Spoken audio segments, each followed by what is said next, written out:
Остават само 2 седмици до местния вод. Една от най-оспорваните битки ще бъде тази за столицата. В съревнованието на идеи влизат 22 кандидати. Един от тях е Асен Ангелов от партия Сбор. Справедлива България, обединени родолюбци. Какви са неговите приоритети и на какво залага в програмата си, ще разберем сега от самия него. Казваме добро утро на Асен Ангелов. Добро утро. Добро утро. Кажете ни сега, защо решихте да се кандидатирате за кмет на София? Принуден съм. Принуден сте, защо? Моята дъщеричка е на 1 година. До година трябва да започне детска градина. Нямам това решение.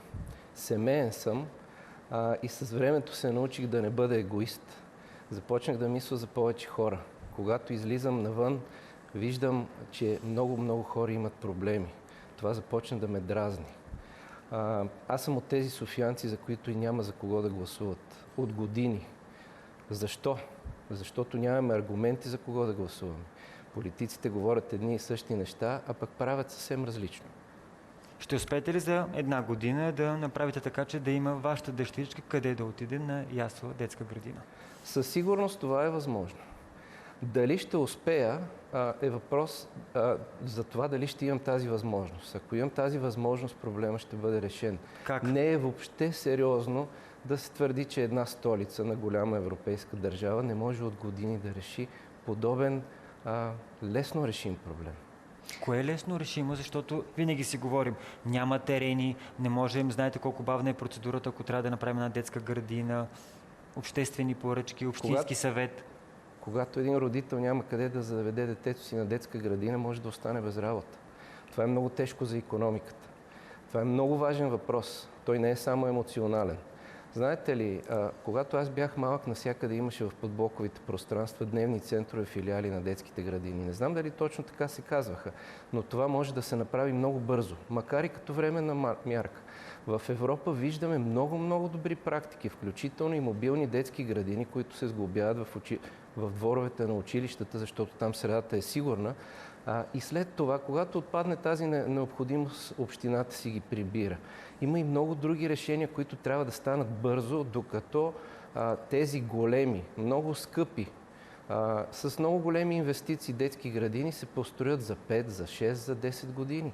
Какви ангажименти вие може да поемете в тази посока, като си говорим сега за детските градини? Това е доста наболян проблем тук в столицата. Детските градини е проблем, който бързо може да се реши. Ако на софиянци им се струва твърде амбициозно това мое изказване, аз дори бих обявил и бедствено положение в града. Какво означава бързо може да се реши? Дайте ни решение. Изброих ви решенията, но този проблем ще бъде решен, когато се работи. Много по-сложно е да имаме кмет, който разбира от управление на икономиката, от управление на града. Защото това е само един от проблемите, детските градини, а с години говорим за него. Другите ваши приоритети какви са? Моите приоритети са много прости и те са пред очите ни. Аз искам да живеем в град, който не пречи. Когато сутрин човек излезе на работа, не трябва да се ядосва. Трябва да отиде спокойно, да работи, да се прибере, след това да има къде да почива. Вас какво ви ядосва? Абсолютно всичко, което ви ядосва и вас. Излизате и наджапвате в кал. Разхождате се по тротуара и падате в дупка. Родителите, лесно е за родителите. Когато човек е сам е лесно. Слага планинските обувки и се справя в тази среда. Но не може да сложи на количката на детето си гуми за офроуд. И това са дребни ежедневни въпроси. Как да стигнем до по-сериозните теми, като например икономика, като например секторни политики, като например социална политика, като ние не можем да решим ежедневните си. Вие сте експерт в сферата на финансите и социален предприемач. Къде бърка общо взето столицата? Финансово ли не можем да си разпределим така добре парите, за да има за всичко? За ремонт на тротуари, за детски градини, за това да не стъпваме в кал, въпреки че не във всички квартали е такава апокалиптична ситуацията. За отговор на въпроса къде бърка ще ни трябва много време. Проблемите са толкова много неглижирани. Въздух, спорт, култура, социални дейности, сигурността ни е на много ниско ниво. Че отделно предаване ще ни трябва. Бърка в едно основно разбиране. Бърка в това, че трябва да се каже и да се покаже на софиянци, на моите съграждани, че техният живот, който толкова бързо изтича, е важен. Оттам трябва да започнем. И когато този човек, който управлява града, и за него стане важен живота за софиянци, тогава нещата ще се наредат. Кои са вашите избиратели? Към кои сте се насочили? Към кои сега, които гледат, се, така да кажа, прицелвате? Аз не съм политик. Аз нямам политически формации зад гърба си. Моите избиратели са софиянци. Не искам да поляризирам, не искам да противопоставям софиянци срещу софиянци. Аз уважавам тяхните политически възгледи и разбирания. В момента си говорим за нашия град, там където живеем.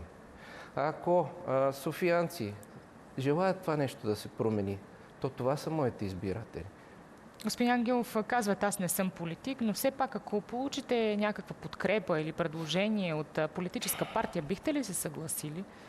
За членство? Да. Много пъти в живота си съм получавал предложения за членство, до момента не съм приемал такова. Защо? Защото това е много прецизен избор за всеки един от нас и смятам, че се прави само веднъж. Не съм намерил този убедителен партньор, с който искам да се идентифицирам.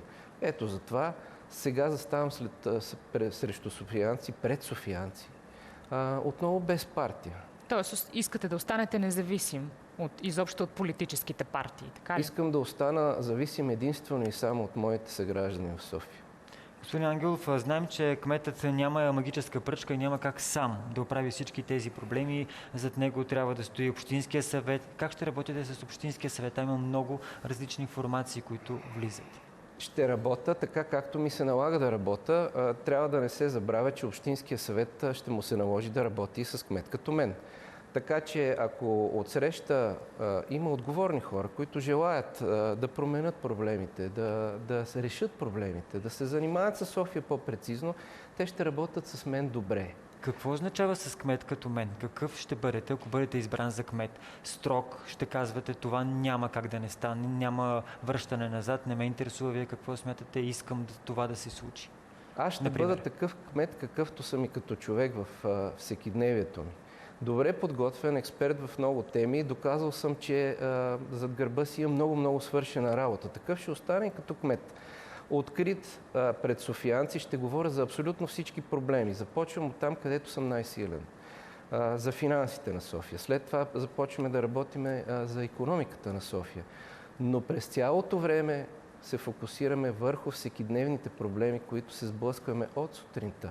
Как ще може да се наложите и в Общинския съвет, защото знаете, че решенията се взимат с мнозинството в Общинския съвет? Не трябва да се прави впечатлението, че кмета няма правомощия. Той е натоварен с управлението на целия град. Ако срещу него има Общински съвет, който седи като стена, кмета има софиянци, той може да се обърне към тях, може да потърси тяхната подкрепа за всички въпроси. Но ще трябва да имате диалога с мнозинството, с хората, които са вътре в Общинския съвет, за да се случват някакви неща, за да се взимат решения, които да бъдат за гражданите. Когато кметът е почтен и честен и открит към софиянци и те застанат зад гърба му, много трудно Общинския съвет ще може да му се противопостави.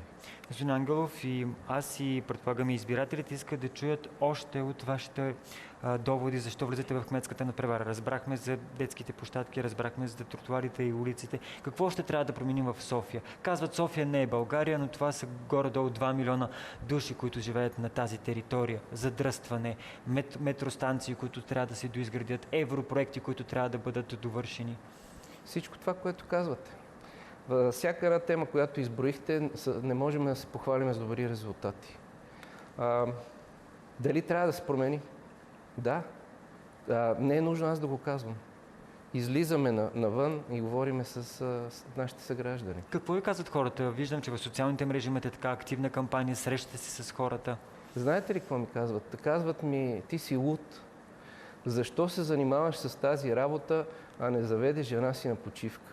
Ти си луд, защо не си построиш апартамент или къща, а трябва да правиш кампания? Това ми казват хората. Въпреки това, аз днес станах рано сутринта, за да бъда при вас. Не съм с детето си да пия кафе и да се радвам на сутрешните прозявки, но съм тук. Взел съм за себе решението си. Господин Ангелов, кое би било първото нещо, което ще направите, ако станете кмет на София? Ще започнете ли с ревизия на направеното до момента в столицата? Ревизия е много удобна теза. Няма какво да се ревизира, защото абсолютно нищо не върви добре. Тогава какво вие ще направите първо? Първото нещо, ще се съсредоточа върху ежедневните проблеми, да ги решим. Всичко останало идва след това с много труд. А зад гърба си аз имам и добър екип. Много ви благодарим. Пожелаваме ви успех на вас и на екипа, за да можете да решите тези ежедневни проблеми, които ни заобикалят.